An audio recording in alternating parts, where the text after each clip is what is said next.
আজ ঈদের দিন। ঈদ মোবারক।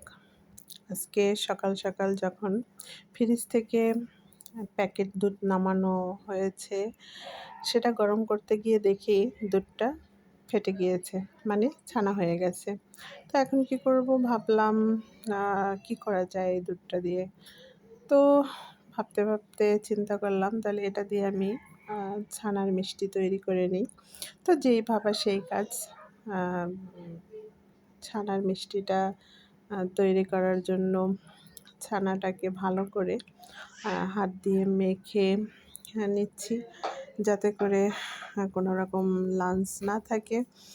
এবং আমি যে টাইপের শেপ দেব সেইভাবেই আমি এটাকে একটা মেজারমেন্ট চামচ দিয়ে সবগুলোকে একই মাপে তৈরি করে নিচ্ছি।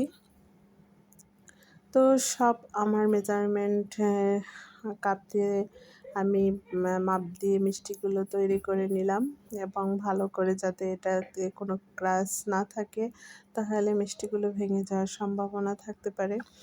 তাই ভালো করে হাতে ঘুরিয়ে ঘুরিয়ে ঘুরিয়ে ঘুরিয়ে মিষ্টিগুলো গোল গোল করে নিয়েছি।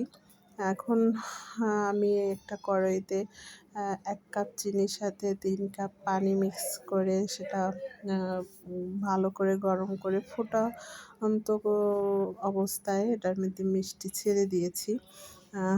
এবং এরকম ফুটন্ত অবস্থায় রাখতে হবে, এবং মিষ্টিগুলো যাতে ভাসে। এবং এই পাশে কিছু মিষ্টি একটু ব্রাউন কালার করে তারপর আমি সেটাও শিরার মধ্যে দিয়ে দেব।